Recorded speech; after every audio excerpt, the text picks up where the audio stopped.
예수님 주변에는 늘 사람들이 많이 있었어요. 병든 사람, 가난한 사람, 또 소외된 사람들, 또 죄인이라고 불려졌던 사람, 어린아이, 여인들, 또 인생에 많은 문제들을 가지고 있었던 사람들이 예수님을 찾아왔습니다. 예수님께서 행하셨던 이적과 권세 있는 새 교훈의 말씀을 듣고 따라왔던 사람들도 있었지만 예수님께서 직접 찾아가 부르신 사람도 있었어요. 오늘 본문 말씀은 예수님을 따라왔던 수많은 사람들 중에 특별히 몇 사람을 택하시고 그들을 사도로 세우시는 굉장히 중요한 장면을 기록하고 있어요. 위임식과 같은 것이죠. 이 위임식을 위해서 예수님께서 먼저 하셨던 일이 있습니다. 그것이 뭘까요? 이 위임식을 위해서 먼저 예수님께서 하셨던 행동, 하셨던 일이 있어요. 중요한 일을 앞두고서 예수님께서 항상 이것을 먼저 하셨어요. 그게 뭐예요? 기도라는 거예요. 기도. 오늘 읽었던 이 마가복음에서는 기록하고 있지 않지만 누가복음에서는 자세하게 기록하고 있습니다. 누가복음 6장 12절부터 13절 말씀인데요. 여러분들의 성경을 읽을 때는 이 사복음서를 읽을 때는 비슷한 내용들이 많이 있기 때문에 그거와 연관된 말씀들 여러분 대조해서 보시면 됩니다. 마태복음에, 마가복음에, 누가복음, 요한복음에 어떻게 기록하고 있는가를 여러분들의 성경을 연구하는 자세가 바로 이렇습니다. 그래서 여러분들 함께 대조해서 보는 거예요.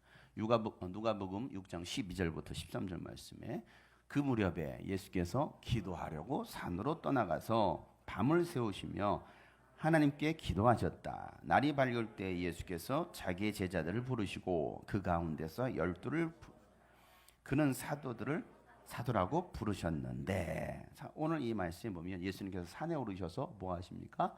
밤새 기도하셨어요. 하나님께 기도하십니다. 여러분 무엇을 위해서 기도하셨을까요? 뭔가를 위해서 하루를 마무리하면서 기도하셨을 것이고 또 하루를 시작하기 위해서 밤이 맞도록 밤이 샜어요. 날을 샜어요. 그렇게 기도하셨어요. 그리고 날이 밝자마자 제자들을 부르십니다. 제자들아 내게로 나오너라. 제자를 부르십니다. 그리고 그들 가운데서 12를 뽑으시고 사도로 세우십니다. 그러니까 오늘 말씀 보면 예수님께서 이 사도들을 세우시기 위해서 기도하셨다는 것은 사람을 세우는 것이 언제나 어려워요. 누군가를 세운다라는 것은 굉장히 어려운 일이에요. 그래서 예수님은 먼저 기도하셨습니다. 여러분 사회에서도 인재를 선출할 때에 면접을 보죠. 1차 서류 면접, 2차 대면 면접을 봅니다. 여러분 그냥 찾아왔다고 해서 그냥 다 받아주는 거, 서류 냈다고 해서 다 받아주는 거 아니잖아요. 그 회사에 맞는 엄격한 기준을 가지고서 인재를 뽑습니다. 또 대학교도 마찬가지예요. 지난주 수시 원서가 다 마무리가 되었어요. 수시 썼다고 해서 여러분 다 그 사람들을 다 받아주고 다 합격시킵니까? 아니에요. 제가 경쟁률을 들어가서 봤더니 경쟁률이요. 어떤 데는 뭐 10대 1, 20대 1 막 이래요. 또 어떤 데는 또 미달이에요. 보니까 신학과는 미달이라고. 미달. 신학과 합격시켜주면 하나님의 뜻인 줄 알고 가겠습니다. 요즘 그러면 안 돼요. 그냥 다 합격해요. 미달이거든요. 대학교도 마찬가지죠. 그 사람의 그 학교에 맞는 사람을 택해서 합격시키는 거예요. 예수님도 하나님의 나라를 세워갈 인재를 뽑기 위해서 기도하셨어요. 자신의 생각과 감정대로 하지 않았어요. 하나님의 아들이셨지만 예수님도 날마다 하나님 아버지의 뜻을 구하십니다. 하나님이신데 하나님의 아들로 오셨지만 하나님이신데 뭐 그냥 할 수 있는 거 아니에요? 그런데 안 그래요. 왜 그럴까요? 우리에게 모델이 되어주시는 거예요. 이와 같이 하는 거야. 하나님 아버지를 섬기는 사람들은 아들로서 이와 같이 하는 거야. 하나님의 자녀라고 한다면 이와 같이 하는 거야 하고서 예수님은 아들로서 그 모든 모습을 보여주셔요. 요한복음 5장 19절 말씀에 보면 예수께서 그들에게 말씀하셨다. 내가 진정으로 너에게 말한다. 아들은 아버지께서 하시는 것을 보는 대로 따라할 뿐이요 라고 말하고 있어요. 아들은 뭐 하는 거예요? 아버지께서 하시는 그대로 뭐 한다고요? 보는 대로 따라한다는 거예요. 보는 대로 따라한다. 아무것도 마음대로 할 수 없다. 아버지께서 하시는 일은 무엇이든지 아들도 그대로 할 뿐이다 라고 말씀하고 있어요. 여러분은 중요한 일 할 때 무엇부터 하십니까? 여러분 어떤 인생에 굉장히 중요한 일을, 중요한 것을 선택할 때 여러분 무엇부터 하시나요? 기도는 내 생각을 내려놓고 하나님의 생각을 묻는 거예요. 기도는요, 내 계획을 내려놓고 하나님의 계획, 하나님의 뜻대로 살아가기 위해서 하나님께 묻는 것이 바로 기도예요. 기도하면서도, 기도했다 하면서도 이것이 내 생각인지 하나님의 생각인지 내 계획인지 하나님의 계획인지 분별이 안 되는 사람들이 있어요. 그것도 기도하면 다행이죠. 전혀 기도하지 않는 사람도 있을 수 있고요. 기도했는데도 기도한다고 하면서도 여전히 이게 하나님의 생각이야, 내 생각이야, 하나님의 계획이야, 내 계획이야, 알지 못하는 사람. 여러분, 하나님과의 친밀한 사랑의 관계가 되지 않는다면 우리는요, 하나님의 뜻을 명확하게 알 수가 없어요. 제대로 알 수 없어요. 하나님은요, 아브라함에게 뭐라고 말씀하십니까? 나의 뜻을 그에게 비밀리에, 애매모호하게 가르쳐 주지 않는다라는 거예요. 명확하게 가르쳐 준다라는 거예요. 왜? 하나님과의 사랑의 관계 안에 있었던 아브라함, 모세도 마찬가지죠. 우리가 하나님과의 그 사랑의 관계 안에 있으면, 친밀하면 하나님은요, 우리에게 그냥 대충 얼버무리면서 희미하게 보여주지 않아요. 아주 명확하게 가르쳐 주시는 거예요. 근데 왜 우리가 하나님의 뜻을 분별하지 못할까요? 하나님의 그 사랑의 그 깊은 관계 속에 들어가 있지 않은 거예요. 요한복음 5장 20절 말씀에 보면 아버지께서는 아들을 사랑하셔서 뭐 하셔서요? 네, 사랑해요. 아버지께서 아들을 사랑하셔서 하시는 일을 모두 아들에게 보여주신다라고 말씀하십니다. 모든 것을 보여주시는 거예요. 왜? 사랑하시니까. 또한 이보다도 더 큰 일들을 아들에게 보여주셔서 너희를 놀라게 하실 것이다 라고 말씀하십니다. 이게 사랑의 관계 속에서만이 가능하다는 거예요. 여러분, 내가 이 사람을 사랑하지 않는데 내 모든 것을 다 보여줍니까? 아니잖아요. 사랑하는 그 관계 속에서만 모든 것을 다 오픈할 수 있는 것이죠. 하나님의 뜻을 아는 것도, 하나님의 계획을 아는 것도 이와 같습니다. 우리가 정말 하나님과의 깊은 사랑의 관계 속에 있을 때만이 우리가 하나님의 뜻을 명확하게 알 수 있다는 것입니다. 모든 것을 보여주시는 것이죠. 처음 읽었던 이 누가복음을 다시 한번 읽어보겠어요. 누가복음 6장 12절 13절 말씀 시작. 그 무렵에 예수께서 기도하려고 산으로 떠나서 밤을 새우면서 하나님께 기도하셨다. 날이 밝을 때 예수께서 자기의 제자들을 부르시고 그 가운데서 12를 뽑으셨다. 그는 그들을 사도라고 부르셨는데, 여러분, 예수는 밤새 기도하시고 제자들을 부르십니다. 그리고 그 가운데서 몇 명을 뽑아요? 12를 뽑습니다. 12를 뽑아. 이 말은 무슨 말입니까? 12를 뽑기 전에 예수님에게 제자들이 더 있었다 없었다? 있었다. 많은 제자들이 있어요. 자, 제자들을 부르셨어요. 12만 있는 게 아니에요. 많은 제자들 가운데 특별히 12를 뽑으셨다는 거예요. 예수님께서 부르셨던 시몬과 또 안드레와 레위 외에도 많은 제자들이 있었다는 것이죠. 그들 중에 12를 뽑으신 이유. 자, 본문에서 이렇게 기록하고 있어요. 오늘 마가복음 3장 13절 말씀이에요. 다 같이 한번 읽어보도록 하겠습니다. 시작. 예수께서 원하시는 사람들을 부르시니 그들이 예수께로 나왔다. 자, 많은 제자들 중에 특별히 12를 뽑으셨는데 그들은 예수님께서 뭐 하는 사람이었어요? 원하시는 사람이었다라고 말하고 있습니다. 그리고 예수님께서 그들의 이름을 한 사람 한 사람 부르시는 거예요. 그러자 그들이 예수님의 이름을 듣고서, 예수님 부르시는 그 자신의 이름을 듣고서 뭐합니까? 예수님께로 나옵니다. 그리고 예수님은 그들을 뭐라고 부르셔요? 너희들은 이제부터 사도다라고 말씀하시는 거예요. 사도. 이 사도라는 단어는요, 대리자라는 뜻입니다. 대리자. 파견한 사람의 직접적인 대리자의 자격으로 맡겨진 사명을 수행하는, 사절을 부를 때 사용하는 단어가 사도라는 단어예요. 사도. 대리인이죠. 대리. 하나님 아버지는요, 아들 예수님께 일을 맡기셨습니다. 그리고 예수님은 이제 사도들에게 그 일을 맡기시는 거예요. 이런 위임식을 위해서 예수님께서 먼저 뭐 하셨어요? 기도하셨고, 그리고 많은 사람들 중에 그 12를 선택하시는 거예요. 예수님께서 특별히 여러분을 원하셔서 여러분의 이름을 부르신다면 여러분 어떻게 하시겠어요? 오늘 여러분들 중에 예수님께서 12사람의 이름을 부르시는 거예요. 여러분 어떻게 하시겠어요? 아멘 하고 나오시겠습니까? 아니면 잠시만요, 기도 좀 더 해볼게요. 예수님이 부르시는데도 기도해 보겠대요. 예수님이 여러분에게 말씀하셨는데 기도해 보겠대요.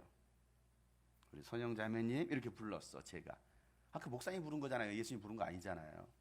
제가 예수님이라고 하지 않았어요. 기도해 볼게요. 기도해 보겠습니다. 그러다가 뭐합니까? 안 되면 사탄아 떠나가라. 예수님을 사탄으로 몰기 시작합니다.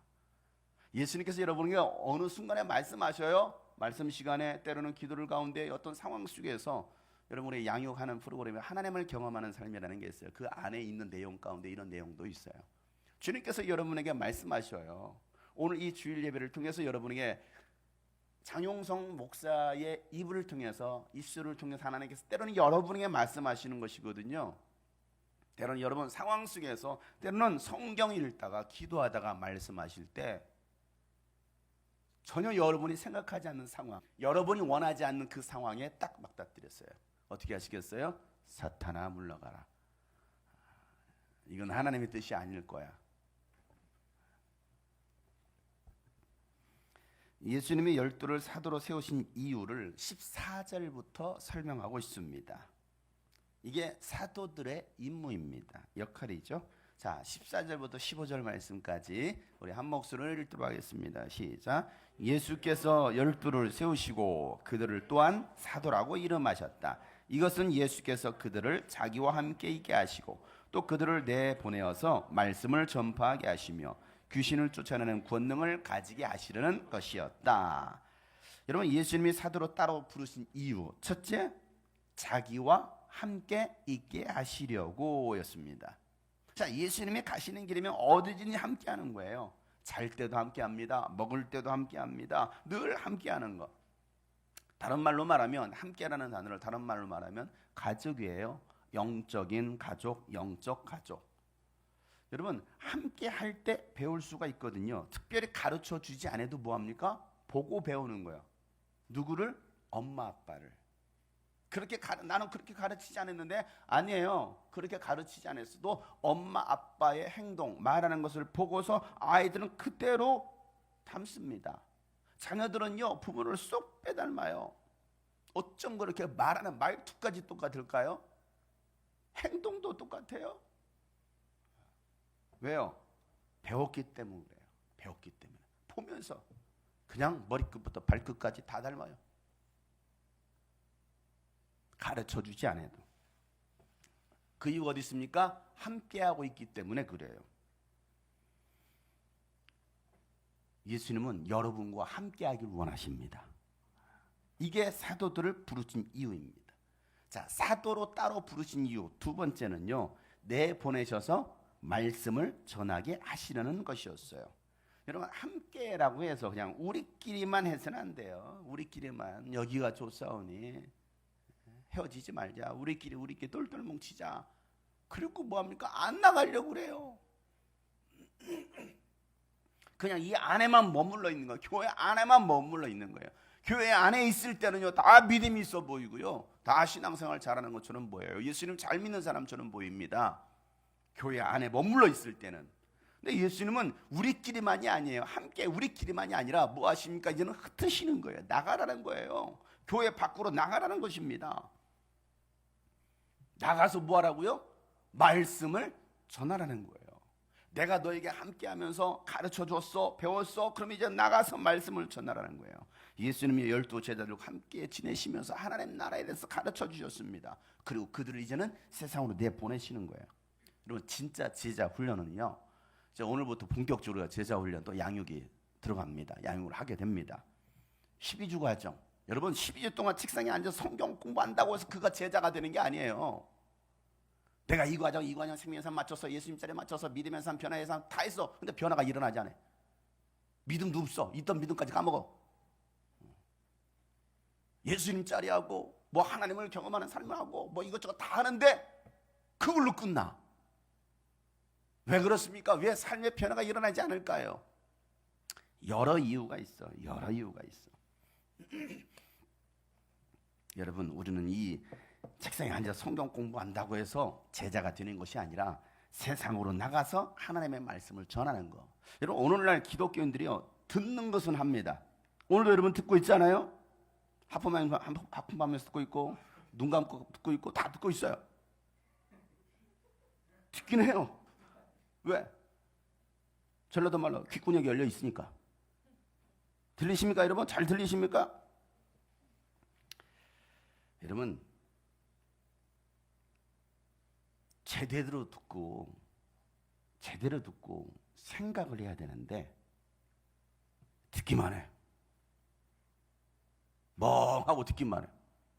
맹맹맹 돌고 있어. 듣기만 해. 생각을 하지 않아. 생각은 멈췄어. 말씀을 듣고 생각을 해야 되는데 그 말씀을 듣고 생각하는데 생각을 하지 않아요. 하나님의 말씀을 깊이 생각하지 않고요, 마음에 새기지 않는 거예요. 예수님이 제자들에게 하나님의 나라에 대해서 진리의 말씀을 풀어서 가르쳐 줘도요, 그들은 귀담아 듣지 않았어요. 그래서 엉뚱한 소리를 해댑니다. 제자들은요. 예수님께서 이렇게 말씀하시는데 그들은요, 엉뚱하게 받아들이는 거예요. 이해를 못하는 거예요. 그래서 예수님은요, 책망하십니다. 마가복음 8장 18절 말씀에 보면 이렇게 말씀하시죠. 너희는 눈이 있어도 보지 못하고 귀가 있어도 듣지 못하느냐? 또 기억하지 못하느냐? 이렇게 말합니다.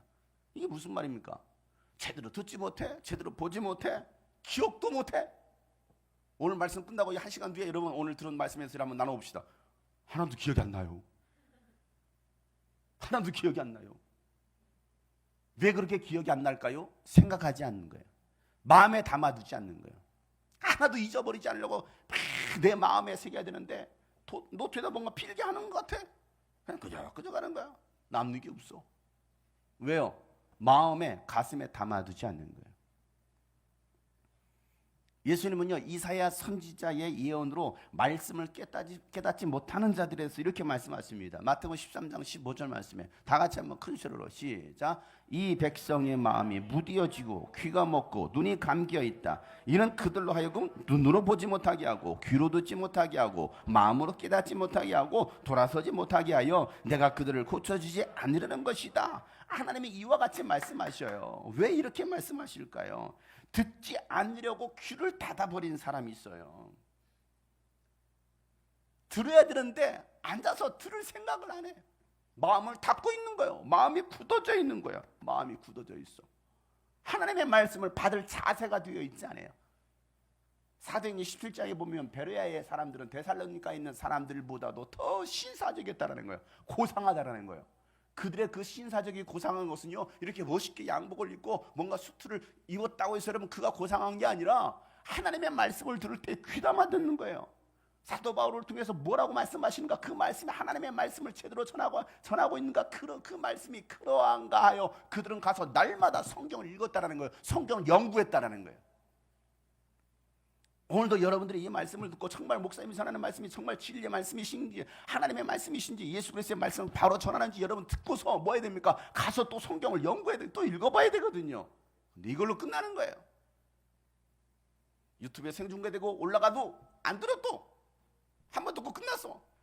한 번 들었으면 된 거 아니에요? 더 이상 성장이 없는 거예요. 발전성이 없는 거예요. 믿음의 변화가 일어나지 않는 거예요. 왜? 마음이 굳어져 있어요. 마음이 굳어져 있어요. 그래서 하나님은 이런 사람들을 고쳐주지 않으시겠다는 거예요. 고쳐주지 않겠다. 그래서 오히려 그들은 눈을 닫아버리고 귀를 닫아버리고 마음까지 닫히게 만들어버리겠다는 거예요. 고쳐주지 않으려고. 여러분 이건 비극이에요. 여러분 비극이에요. 아니에요? 비극이지 않아요. 여러분 공부를 못하는 사람의 특징이 있어요. 한결아, 혜림아, 잘 들어라.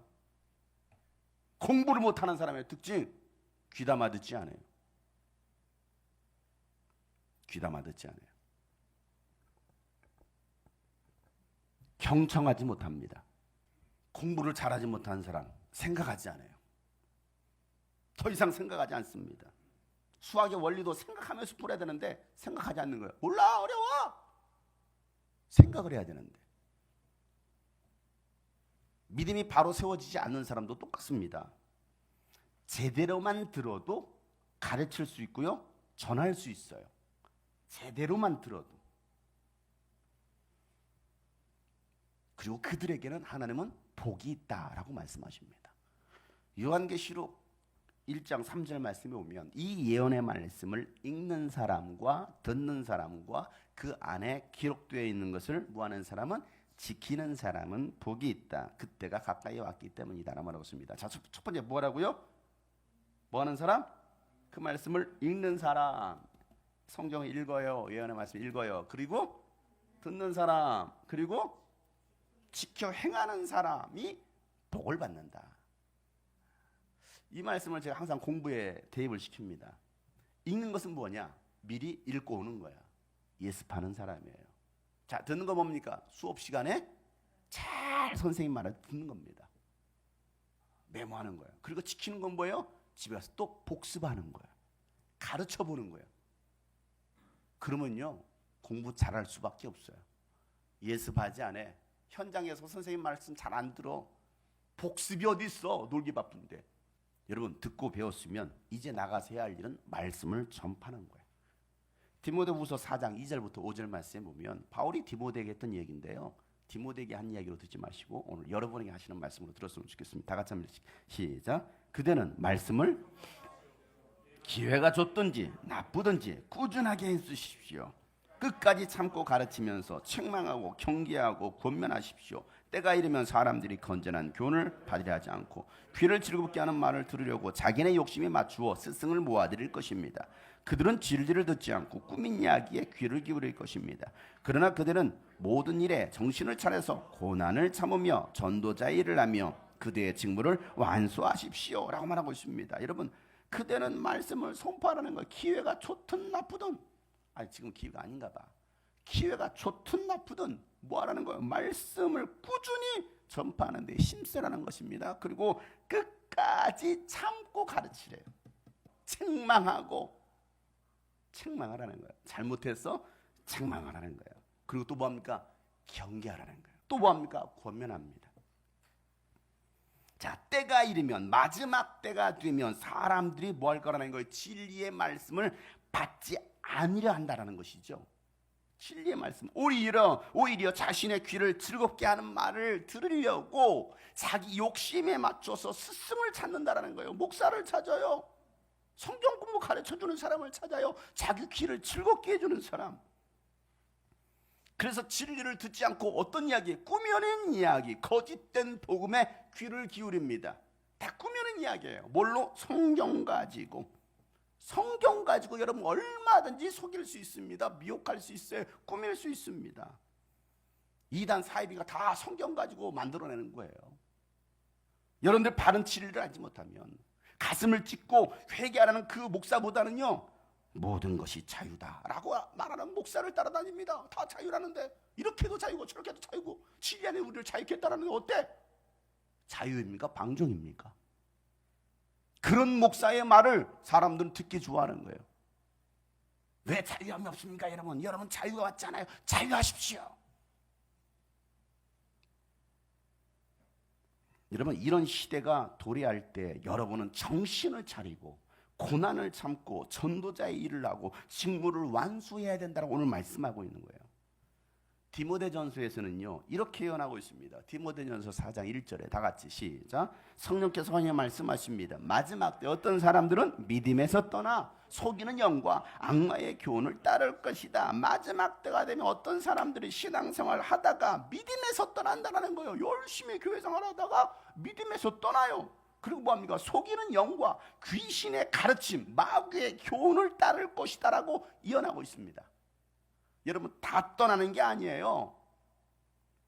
여러분, 상황이 이렇게 어렵다라고 해서 믿음을 지키기가 어려운 환경이 되었다고 다 떠나는 게 아닙니다.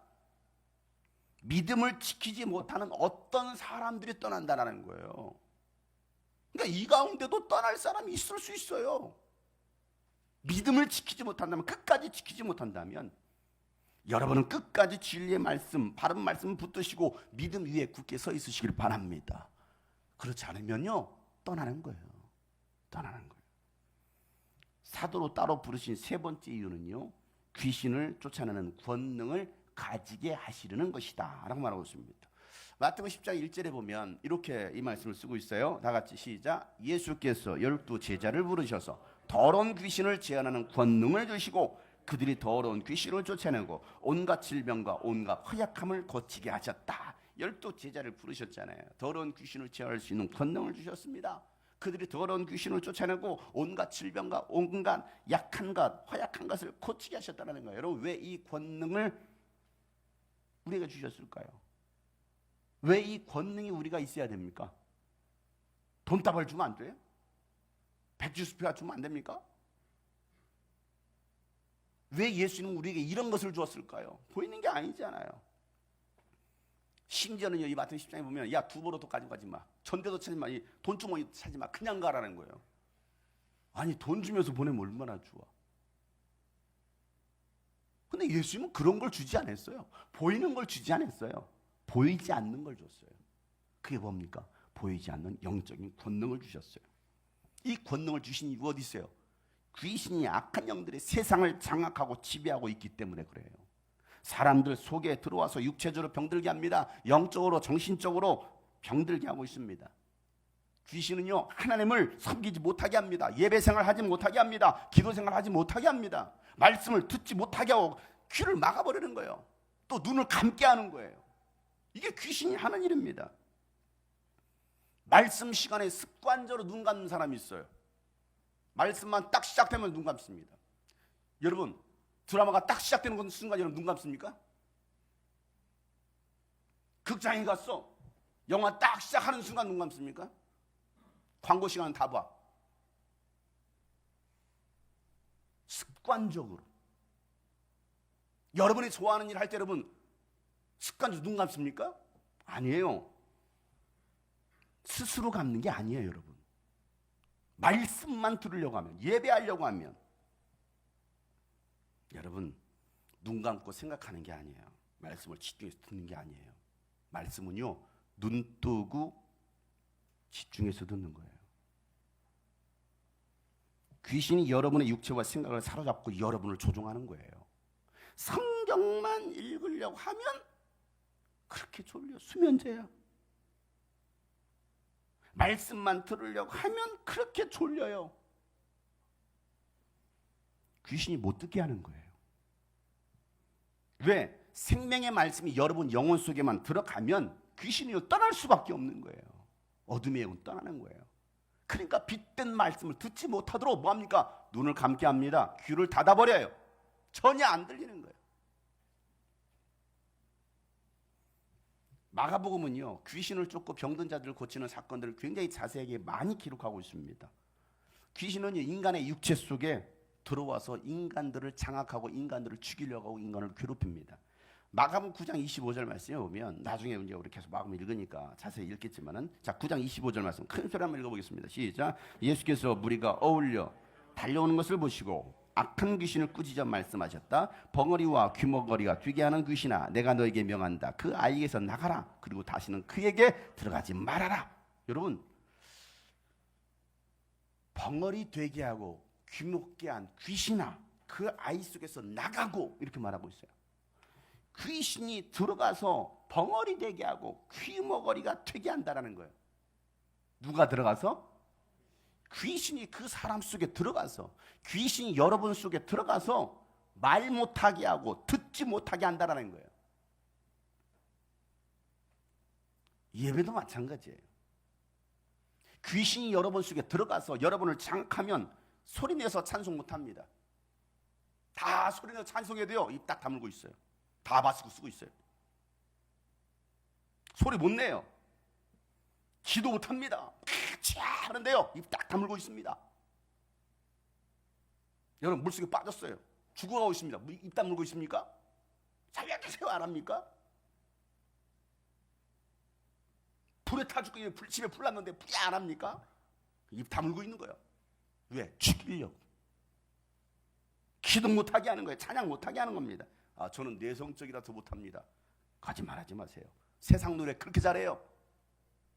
세상 노래 아이들 그렇게 노래 코너 가가지고 그렇게 노래 잘 불러댑니다. 근데 교회에서 찬양하라면 입 딱 다물고 장난만 치고 있어요. 누가 장악한 거예요? 그 속에 귀신이 들어가서 장악하고 있는 거예요. 세상 말은 그렇게 잘해요. 세상 말은. 그런데 하나님을 예배하는 것은 못하게 하는 거예요. 세상 드라마, 세상 소리는요 그렇게 잘 들어도요 말씀은 듣지 못하게 하는 거예요. 하루에도 수십 번 손에서 스마트폰을 내려놓지 않잖아요. 수시로 확인하잖아요. 근데 우리는 하나님의 말씀을 수시로 확인하지 않아요. 하나님의 말씀은 수시로 듣지 않아요. 세상의 정보는 그렇게 많이 보려고 합니다. 유튜브는 그렇게 잘 찾아봐요. 그런데 하나님의 말씀은 보려고 하지 않아요. 에이, 목사님 설교 한번 들으면 끝난 거지. 뭘 또 들어, 또 듣고 또 듣고 또 들어.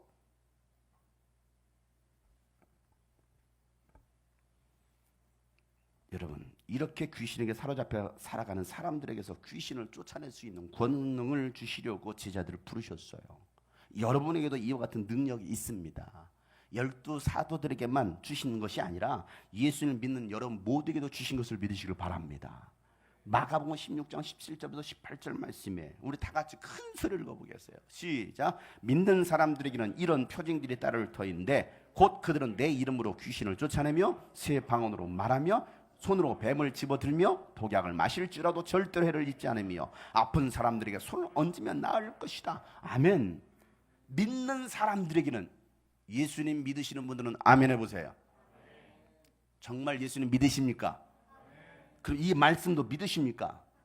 일부 신학자들은 이 말씀은 후대에 누군가가 삽입한 것이다. 그런 이것은 예수님의 말씀과 연관이 없다라고 말하는 주장하는 신학자들도 있어요. 여러분 신학자의 말을 믿으시겠어요? 성경을 믿으시겠어요? 믿는 자들에게 이러한 표적이 따르니 왜 그 말씀을 부인할까요? 능력이 없으니까. 이런 걸 행하는 사람들을 이단으로 몰아야 되니까. 그래서 이 말씀을 빼라는 거예요. 성경에서 빼라는 거예요. 그렇게 신학교에서 가르치고 있습니다. 저는 성경을 믿는 목사예요. 여러분 성경을 믿으시길 바랍니다. 믿는 자들에게 이러한 표징이 따를 것인데, 표적이 따를 것인데 저희들의 내 이름으로, 예수 이름으로 뭘 쫓아내며 귀신을 쫓아내는 거예요.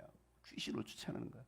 여러분 귀신을 쫓아내는 사람이 이단이 아니라 못 쫓는 사람이 영성의 문제가 있는 거 아니에요? 영적인 능력이 없잖아요. 여러분 주변에 귀신 들린 사람이 있습니까? 다 데리고 오세요. 그리고 여러분이 쫓아주세요. 뭐 문제 있어요? 다 데려오세요 교회로. 여러분이 쫓아주세요. 문제 있어요? 인성에 문제 있어요? 영성에 문제 있어요? 여러분이 쫓다 안 되면 데리고 오세요. 제가 쫓아줄 테니까. 왜 못합니까? 왜 못 쫓습니까? 성경을 믿는다면 다 데리고 오세요. 귀신 들린 자, 병든 자 다 데리고 오세요. 여러분이 쫓으세요. 아유, 내가 어떻게 쫓아 이걸? 내가 어떻게 쫓아? 경찰이요. 강력반 형사님이 총도 차고 다 찼어. 전기 이거 다 찼어. 근데 강도가 있는 거. 내가 어떻게? 무서워. 내가 어떻게 쫓아? 저 강도를. 무서워. 강력반 형사예요? 여러분들은 강력반 형사예요. 여러분들의 무기가 다 들려 있다고요. 말한다면 쏴 죽여요. 쏴 죽여. 예수 이름으로 쫓아내라는데 우리는 나는 못해요. 나에겐 그런 능력이 없어요. 나는 못해요. 그러니까 귀신들이 여러분을 보고 조롱하는 거예요. 비웃는 거예요. 야, 나는 바울도 알고 예수도 안 돼. 네가 뭐냐? 네까지 이게 뭔데 나를 쫓아오고서 뭐합니까? 그냥 옷을 홀라당 벗기고 그냥 숙사를 두드러 패고 쫓아내는 거예요. 오히려 귀신을 쫓는 게 아니라 귀신에게 쫓김 당하는 인생들 교회 안에 많다니까요. 목사들은 다 그렇습니까? 다 쫓아요? 능력 있어요? 아니요. 없으니까 있는 사람들을 막 이단시하는 거예요. 잘못됐다고 말하는 것이죠.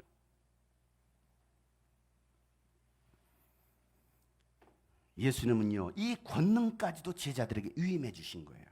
여러분에도 이 능력이 있음을 믿으시고 사용하시길 바랍니다.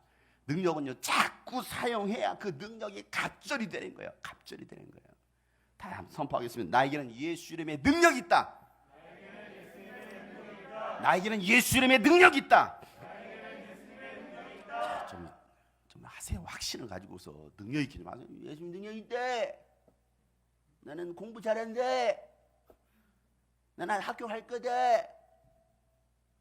연구 없다. 뭐 이거예요? 참. 다시 나에겐 예수 이름의 능력이 있다. 시작. 시작. 그래, 예수 이름의 능력인 사람, 예수 이름으로 귀신아 가라. 시작. 그래서 가겠습니까? 여러분 집에 지금 도둑놈이 들어왔는데, 추석에 명절이라고 여러분 털로 들어왔는데 귀신아 가라. 가라. 가겠어요? 다시 여러분 속에도 있을 수 있어요. 있다라고 말하기는 좀 그렇고, 또 괜히 또 시험 들까? 있어. 내 속에도 있고 여러분 속에도 있어요. 자, 선포하세요. 예수 이름으로 귀신아 가라. 3번 큰 소리로 시작. 예수 이름으로 귀신아 가라. 예수 이름으로 귀신아 가라. 여러분 예수 이름의 권능을 사용하시길 바랍니다. 예수님은요 12제자의 이름을 부르십니다. 자, 16절부터 19절 말씀이에요. 다 같이 시작. 예수께서 12를 임명하셨는데 그들은 베드로라는 이름을 덧붙여 주신 시몬과 천둥의 아들을 뜻하는 보아너게라는 이름을 덧붙여 주신 세베대의 아들들인 야고보와 그의 동생 요한과 안드레와 빌립과 바돌로메와 마테와 도마와 알페와 아들 야고보와 다데오와 열혈당원 시몬과 예수를 넘겨준 가룟 유다이다. 아멘. 12명의 명단이 딱 나왔어요. 그들의 이름. 12명의 12제자 이름 다 외우시는 분? 이수라 선생님? 외우신다고요? 12제자 이름을 다 아시는 분? 빨리 해보세요. 네, 역시 우리 성도는 똑똑해요. 다 아셔. 자, 12제자의 이름이 정확하게 기록됩니다. 자, 시몬이라는 사람에게는 어떤 이름을 덧붙여줬어요? 네? 예, 방금 읽었잖아요. 게바라는 이름, 베드로라는 이름을 붙여줬습니다. 시몬이라는 이름의 뜻은 듣다라는 뜻이에요. 듣다. 게바, 베드로는 뭡니까? 반석이라는 뜻입니다. 그래서 시몬을 페트로스라는 이름으로 바꿔주셨어요. 흔들리지 않는 반석 같은 사람이 되어라 라고 말씀하셔요. 흔들리지 마라. 흔들린 장면이 어디서 나왔습니까? 너 예수님의 제자지? 아니, 흔들리고 가는 거야. 그러니까 더 이상 그러지 마. 이제 흔들리지 마 라고 말씀하는 거예요. 자, 야고보와 요한에게는 어떤 별명을 붙여줍니까? 천둥의 아들 보아너게다. 너는 보아너게야. 천둥의 아들이야. 여러분 왜 이런 별명을 붙여줬을까요? 천둥이 뭔 줄 알아요? 천둥.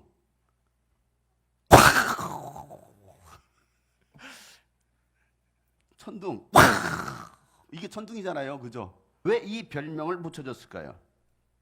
이 둘은 야고보와 요한은 형제입니다. 형제예요. 천둥. 이 별명처럼 성격이 굉장히 불같은 사람이에요.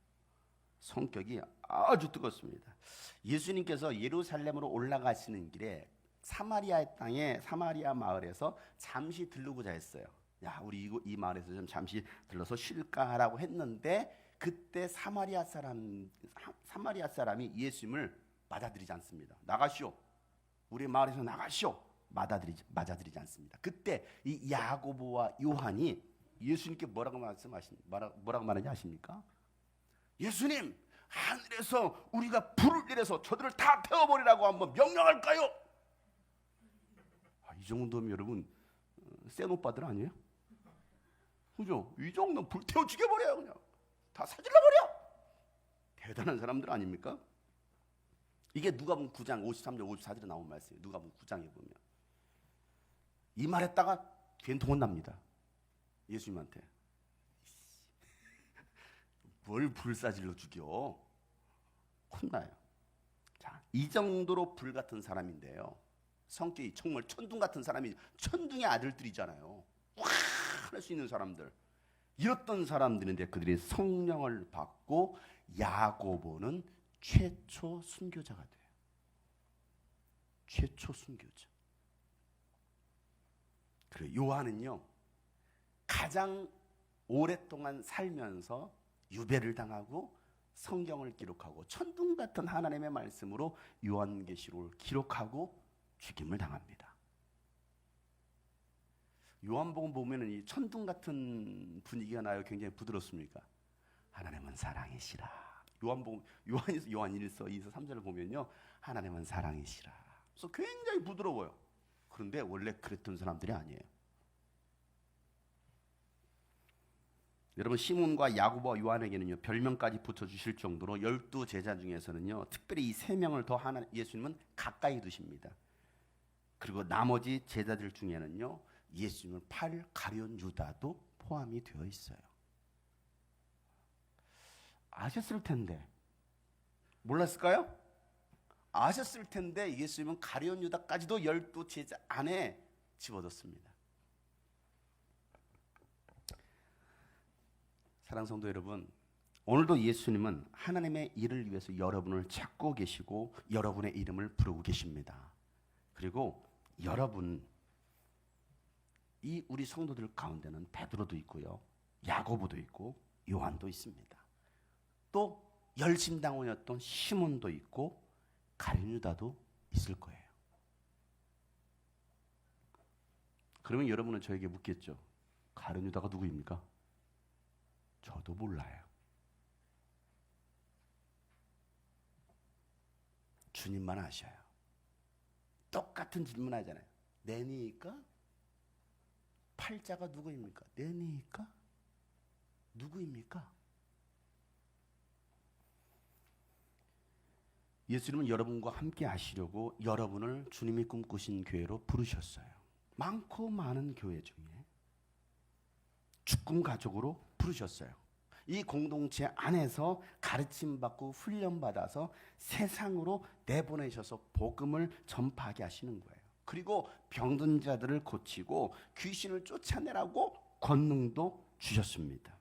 여러분, 아무리 이 세상이 악하고 전도하기 어려운 시대가 되었다 할지라도 우리는 뭐 해야 됩니까? 복음 들고 세상으로 나가야 되는 거예요. 세상이 이래도 기독교에 대한, 교회에 대한, 기독교에 대한 혐오감을 가지고 있는 이 시대에 우리가 살고 있어도 그래도 그들조차도 구원받아야 될 영혼이기 때문에 우리는 그들에게 또 가서 복음을 전하는 거예요. 듣든지 아니 듣든지, 환영하든지 환영하지 않든지 우리가 할 일은 뭐 해야 됩니까? 기회가 좋든 나쁘든 하나님의 말씀을 오늘 들었다고 하면 이 말씀을 전파하는 거, 이게 오늘 우리가 해야 될 일입니다. 잃어버린 영혼을 찾아 구원하는 거, 이게 오늘 우리가 해야 될 일이에요. 귀신을 내어 쫓고 마귀를 퇴적하고. 지금은 마지막 시대, 마지막 추수의 때입니다. 마지막 남은 추수의 때예요. 이제 얼마 남지 않았습니다. 주님 나라에 들어갈 날 얼마 남지 않았어요. 예수님 오실 날 얼마 남지 않았어요. 여러분이 베드로예요. 여러분이 천둥의 아들들입니다. 그 부르심과 또 보내심 따라 소명과 사명대로 살아갈 수 있는 여러분 되시기를 주님의 이름으로 축복합니다. 나의 부르심, 소명, 오늘 여러분을 부르셨잖아요. 나의 보내심, 주님 여러분을 보내신단 말이에요. 세상으로 나가라. 그래서 귀신을 내어 쫓고 그들이 가지고 있는 영적인 문제들, 육적인 문제들, 연약한 것들을 고쳐주어라. 그리고 잃어버린 영혼을 찾아 구원하라. 이것이 오늘 주님께서 우리 하시는 주의 음성입니다.